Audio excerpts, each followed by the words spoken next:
ഈ പടച്ചോനുണ്ടല്ലോ ഭയങ്കര സംഭവമാണ്. ചില കാര്യങ്ങൾ മൂപ്പര് നമ്മളെ ജീവിതം കൊണ്ട് തന്നെ നമ്മളെ പഠിപ്പിക്കും. 2023 ഡൽഹി, മണാലി, ആഗ്രയൊക്കെ കാണാൻ വേണ്ടിയിട്ട് ഡിസംബർ 6-ാം തീയതി ടിക്കറ്റ് എടുത്ത് ഞാനിങ്ങനെ കാത്തിരിക്കുമ്പോഴാണ് നവംബർ 29-ാം തീയതി എനിക്കൊരു ആക്സിഡന്റ് പറ്റിയിട്ട് ബി കോലത്തിലാണത്. സ്വാഭാവികമായിട്ടും ട്രിപ്പൊക്കെ മുടങ്ങി. ഇന്ന് 2025 ഡിസംബർ 6-ാം തീയതി അതിനേക്കാളും വലിയൊരു ട്രിപ്പ് പോകാൻ വേണ്ടി കാത്തു നിൽക്കുകയാണ്. യാത്ര ചെയ്യാൻ താല്പര്യമുള്ള ആൾക്കാർക്കൊക്കെ ഒരു ബക്കറ്റ് ലിസ്റ്റ് ഉണ്ടാവും. അതിൽ കുറേ സ്ഥലങ്ങളുണ്ടാവും. ആ ബക്കറ്റ് ലിസ്റ്റിൽ മുക്കി പോലും ഇല്ലാത്തൊരു സ്ഥലത്തേക്കാണ് ഞാനിപ്പോൾ പോകാൻ നിൽക്കുന്നത്. ഇങ്ങനെ ഒരു ട്രിപ്പ് പോകണം എന്ന് ആഗ്രഹിച്ചപ്പോൾ തന്നെ എനിക്കെല്ലാം എതിരായിരുന്നു. സാഹചര്യം, സാമ്പത്തികം, ആരോഗ്യം.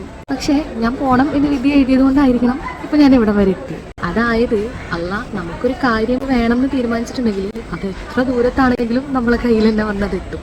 പക്ഷെ നമുക്കൊരു കാര്യം വേണ്ടാന്ന് തീരുമാനിച്ചിട്ടുണ്ടെങ്കിൽ നമ്മളെ കൈവെള്ളയിലാണെങ്കിലും നമുക്കത് അനുഭവിക്കാനുള്ള യോഗം ഉണ്ടാവില്ല. ഞാൻ 10ാം ക്ലാസ് കഴിഞ്ഞിട്ട് ഇസ്ലാമിക് ഇൻസ്റ്റിറ്റ്യൂഷൻസിലാണ് പഠിച്ചിരുന്നത്. അപ്പോൾ ലീവിനൊക്കെ വരുമ്പോൾ സ്വാഭാവികമായിട്ടും എൻ്റെ ഫ്രണ്ട്സൊക്കെ ക്രിസ്മസ് സെലിബ്രേഷൻ, ഓണം സെലിബ്രേഷൻ എന്നൊക്കെ പറഞ്ഞിട്ട് ഓരോ കാര്യങ്ങളൊക്കെ കാണിക്കുമ്പോൾ കരഞ്ഞു പോയിട്ടുണ്ട്. എനിക്കിതിനൊന്നും പറ്റണില്ലല്ലോ, ആഗ്രഹിച്ച പോലെ അല്ലല്ലോ ഞാൻ പഠിക്കുന്നത്. അപ്പോൾ ഞാൻ പലപ്പോഴും ആലോചിക്കുന്നു, അവളായി ജനിച്ചാൽ മതിയായിരുന്നു, ഇവളായി ജനിച്ചാൽ മതിയായിരുന്നു. ഇന്ന് കുറേ നാൾ കഴിഞ്ഞിട്ട് ഞാനിങ്ങനെയൊക്കെ പോകുമ്പോൾ ഞാൻ അന്ന് അസൂയോടുകൂടി നോക്കിയിരുന്ന ആൾക്കാരൊക്കെ ഇല്ല, അവർ എന്നോട് ഇങ്ങോട്ട് ഡയറക്റ്റ് പറയും, നിൻ്റെയൊക്കെ ഒരു ഭാഗ്യം, നിനക്കൊക്കെ ഇപ്പം ഇങ്ങനെ പോകാൻ പറ്റുന്നുണ്ടല്ലോ, ഞങ്ങൾക്ക് പ്രയോറിറ്റി കൊടുക്കാനായിട്ട് പറ്റുന്നില്ല, ഞങ്ങളെ സ്നേഹിക്കാനുള്ള സമയം ഞങ്ങൾക്ക് കിട്ടുന്നില്ല എന്ന്. അപ്പോൾ എന്താണെന്ന് വെച്ചാൽ it's not about luck, it's about time.